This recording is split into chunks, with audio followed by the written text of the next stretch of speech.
کہ میری ماں فاطمہ زہرا ہے؟ نہیں جانتے؟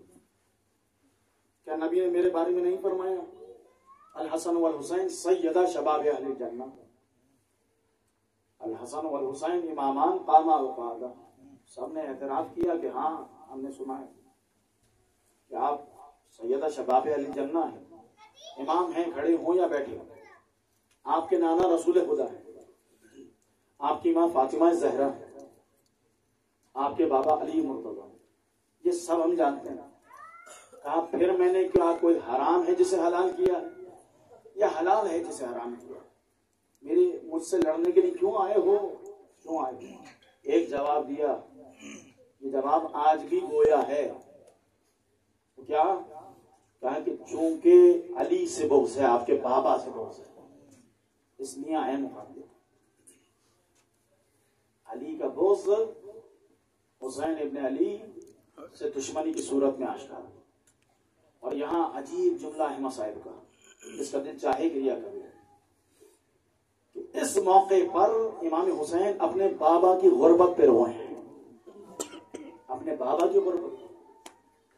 وقت آخر ہے، وقت ودا ہے، اور جب اس مصیبت کو سنا کہ لڑنے کے لیے آئے ہیں، ہائے میرا مظلوم مولا امیر المومنین کس مرتبے کی مظلومیت ہے اور کس درجے کی مظلومیت ہے کہ علی سے بغض ظاہر ہو رہا ہے کربلا کے میدان.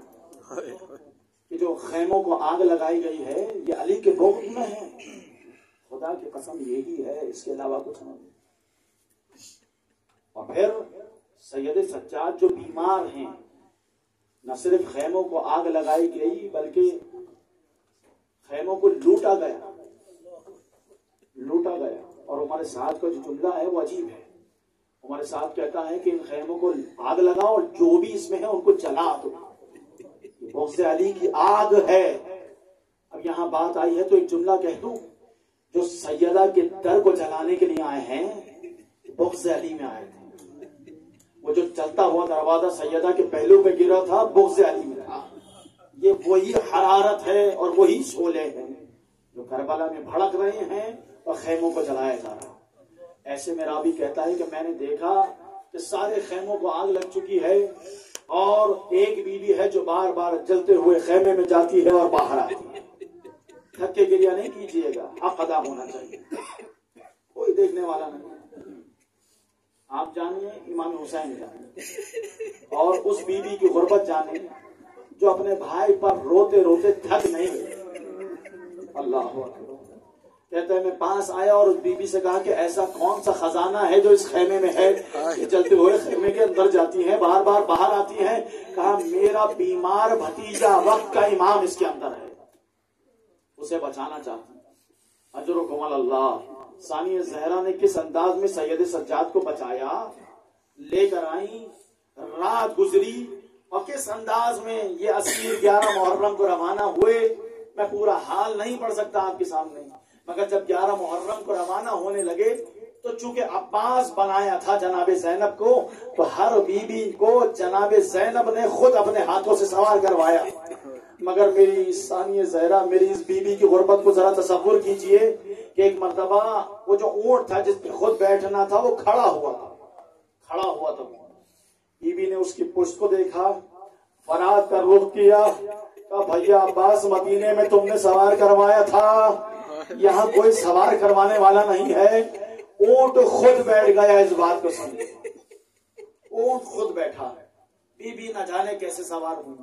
یہ کاروان یہاں سے روانہ ہوا، لوٹے گئے غنائم. اور یہاں ایک عجیب روایت جو ہے جو میں نے دیکھی کہ ایک شخص تھا جو چاہتا تھا کہ کچھ لوٹے، غنائم میں سے کچھ نہیں ملا. آیا رات کی تاریکی میں سید الشہداء کے بدن اطہر کی طرف کہ کچھ رہ گیا ہو شاید لوٹنے کے لیے، مگر دیکھا کہ اس غریب کے بدن پہ اس کا لباس بھی نہیں ہے. اللہ اکبر، اللہ اکبر. اس مصیبت پہ بھی اگر گریا نہ کرے تو انسان کس مصیبت پر گریا کرے جس پہ امام زمانہ گریا فرمائے. امام فرماتے ہیں کہ اے میرے جد امام حسین، صبح و شام آپ پہ روتا ہوں، اور اگر روتے روتے میرے آنسو خشک ہو جائیں تو میں اس کے بدلے میں خون گریا کروں گا. اجرکم اللہ. اس میں جو ایک سلام ہے وہ کیا ہے کہ جس کے بدن پر لباس نہ رہنے دیا گیا، اس غریب پر میرا سلام ہو، اجرکم اللہ۔ ایسے میں وہ ٹٹولتا رہا اور ڈھونڈتا رہا کہ کوئی چیز مل جائے، مگر کچھ نہیں ملا۔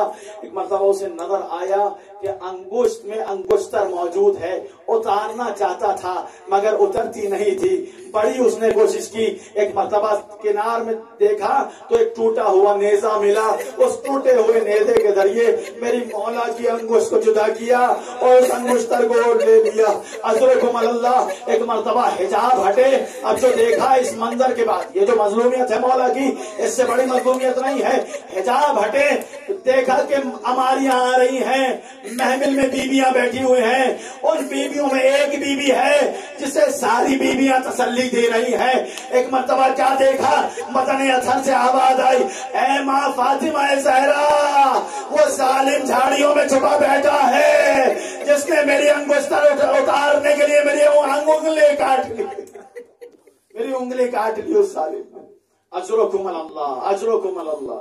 کیا مظلومیت ہے امام حسین کی، انسان کیسے بیان کرے۔ 3 دن بے گور و کفن لاشا کربلا کی تپتی ہوئی ریت پر پڑا رہا میرے مولا کا، کوئی دفنانے والا نہیں۔ میں نے جب یہاں 2 محرم کے مصائب پڑھے تو آپ کے سامنے بیان کیا تھا کہ بنی اسد کے لوگوں کو کیا وصیت کی تھی امام نے کہا تھا میرے لاشے کو دفنا دینا، اگر تم نہ دفنا سکو اپنی عورتوں کو بھیجو، کہا اے بنی اسد کی عورتوں لاشے کو دفنا دینا، پانی بھرنے کے بہانے آنا، اور جب یہ عورتیں جانے لگی کہا اپنے بچوں کو بھیجو، اس بنی اسد کے قبیلے کے بچوں سے کہا کہ کھیلنے کے بہانے آنا، لاش کو دفنا دینا، مگر کوئی دفنانے کے لیے نہیں آیا۔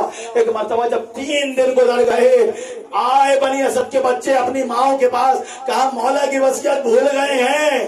ماں سے کہا نہیں بھولے، مگر دشمن کا خوف ایسا ہے کہ آنے کی ہمت نہیں ہوتی، مگر اب جب ان میں عورتوں میں غیرت آئی، اپنے مردوں کے پاس آگے کہا، اپنے شوہر سے کہا 3 دن ہو گئے، حسین کا لاشا کربلا کی زمین پر پڑا ہے، فاطمہ کے لگتے جگر کا لاشا، اگر تم نہیں جا سکتے گھر میں چوڑیاں پہن کے بیٹھ جاؤ۔ اجرکم اللہ۔ مردوں میں غیرت آئی، ایک شخص کو کوفے کے راستے پر روک کھڑا کیا تاکہ وہاں سے کوئی دشمن نہ آ سکے۔ یزیدی اپنے لاشیں دفنا چکے ہیں مگر ایک مظلوم کا لاشا کربلا کی زمین پر ہے۔ مقتل میں آئے، بہت سے لاشیں پڑے ہوئے نظر آئے، مگر لاشوں میں پہچانے کیسے کہ حبیب کا لاشا کون سا ہے، زہیر کا لاشا کون سا ہے، مسلم ابن اوسجہ کا لاشا کون سا ہے، علی اکبر کا لاشا کون سا ہے، علی اصغر کا لاشا کون سا ہے، حسین کا لاشا کون سا ہے؟ اس لیے کہ ظالموں نے سروں کو تن سے جدا کر دیا ہے، پہچانتے چہرے کے ذریعے ہیں، سر تو موجود نہیں ہے۔ ایسے میں وہ شخص جو کوفے کے راستے پر تھا، اس نے کہا میں دیکھ رہا ہوں کہ ایک اونٹ پر سوار ایک بیمار آ رہا ہے، ہاتھوں میں ہتھکڑیاں ہیں، پیروں میں بیڑیاں ہیں، گلے میں خاردار توق ہے۔ آ کر کہا یہ علی اکبر کا لاشا ہے، یہ زہیر کا لاشا ہے، میں بتاتا ہوں یہ مسلم کا لاشا ہے۔ اجرکم اللہ۔ ایک ایک کر کے بتایا، گنج شہیدہ میں سب کو دفنایا، پھر امام حسین کو قبر میں اتارا، پائنتی علی اکبر کی خبر بنائی، علی اصغر کو بعض روایت کے مطابق حسین ابن علی کے سینے پر سلایا۔ اجرکم اللہ۔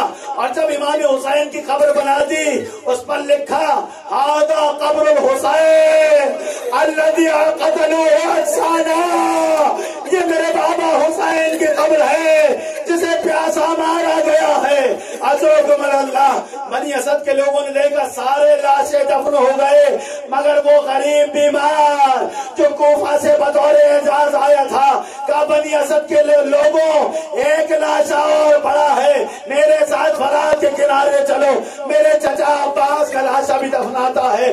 مگر مقتل کا جملہ ہے، تاریخ بیان کرتی ہے کہ جب اپنے چچا کے لاشے کو اٹھانا چاہا، دائیں طرف سے اٹھایا، بائیں طرف سے بدن ڈھل گیا، بائیں طرف سے اٹھایا تو دائیں طرف سے بدن ڈھل گیا۔